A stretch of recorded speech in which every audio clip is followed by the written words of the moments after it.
Guys প্রচণ্ড গরম পড়ে গেছে আর আমি নিচ্ছি আমার রুমের জন্য একটা এসি।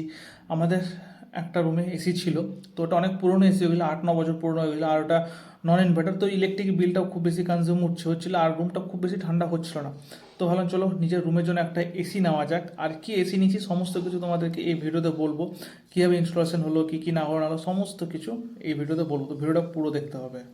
তো আমি নিচ্ছি হায়ারের হেভি ডিউটি যে এসিটা হয় সেটা 5 স্টারের 1.6 টন। আর এটা 5 স্টারের জন্য নিয়েছি যে আমার ইচ্ছা ছিল আমি বেশিরভাগ টাইম এসি চালাবো, কারণ আগেরটা তো প্রচণ্ড বিল উঠতো, তাই বিলের চক্কর যাতে না থাকে, মন ভরে তো এসি চালাতে পারি, তার জন্যই আমি 5 স্টারটা নিয়েছি। আর হায়ারে একটা খুব ভালো দিয়েছে জিনিস, সেটা হচ্ছে ডুয়েল হেক্সা টেকনোলজি ইনভার্টার সিস্টেম। তো লো ভোল্টেজেও তোমার এসি চলে যাবে, কোনো অসুবিধা হবে না, আর প্রচণ্ড পরিমাণে বিল কম উঠবে। তো তার জন্যই নেওয়া। দাদারা খুব ভালোভাবে তাড়াতাড়ি করে সেটিং করে দিয়েছিলো, কারণ বলছে নাকি প্রচুর প্রেশার কাজে, যা গরম পড়ছে সবাই এসি নিচ্ছে। আর এনারাও বললো যে হায়ারে যে তোমার এসিটা নিচ্ছ খুব ভালো এসি, এটা প্রবলেম খুব কম, কাস্টমারদের প্রবলেম শুনিনি। তো এই যে আউটলেটটা ছাদে সেট করছে, আর এই যে সেট করা হয়ে গেছে।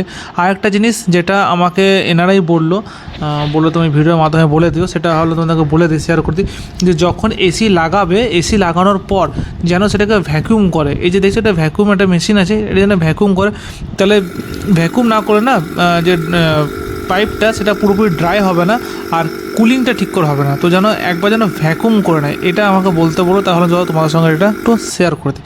ফাইনালি আমাদের এসি লাগানো হয়ে গেছে, দেখতে পাচ্ছ এসিটা চলছে।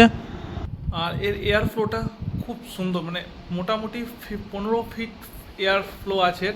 আর ঘরটা কিছু না হলেও 10 থেকে 15 মিনিটের মধ্যে পুরো চিল্ড ঠান্ডা করে দেয়। একটা জিনিস দেখায়, এসিটা আছে ওইখানে, আর এয়ার ফ্লোটা দেখো জাস্ট এখানে পর্যন্ত এয়ার ফ্লোটা আছে, দেখতে পাচ্ছ কত দূরে এসিটা আছে, আর এত দূর পর্যন্ত এয়ার ফ্লো আছে, মানে ভালো রকম এয়ার ফ্লো আছে। তো ভিডিওটা কেমন লাগলো কমেন্টে জানিও, আর এরকম ভিডিও দেখতে গেলে, মানে আমার ব্লগগুলো দেখতে গেলে চ্যানেলটাকে সাবস্ক্রাইব করে নিও। চুলটা আমার এখনই হিলছে, মানে ভালো রকম এয়ার ফ্লো আছে। এখন জাস্ট তো চালু করলাম, মানে 2 থেকে 3 মিনিট হয়েছে, আর যত মানে মোটামুটি 5 থেকে 7 মিনিট পর এয়ার ফ্লোটা আরও স্পিড হয়। তো এখানে দেখো চুলে হেয়ারটা পুরো নড়ছে, তো এখানে বসলে পুরো একদম চিল হয়ে যায়, মানে 10 মিনিট তুমি এখানে বসে থাকতে পারবে না, এত ঠান্ডা লাগে। তো যাই হোক, যদি ভিডিও ভালো লেগে থাকে তো লাইক করবে, চ্যানেলটাকে সাবস্ক্রাইব করবে এরকম ভিডিও দেখার জন্য।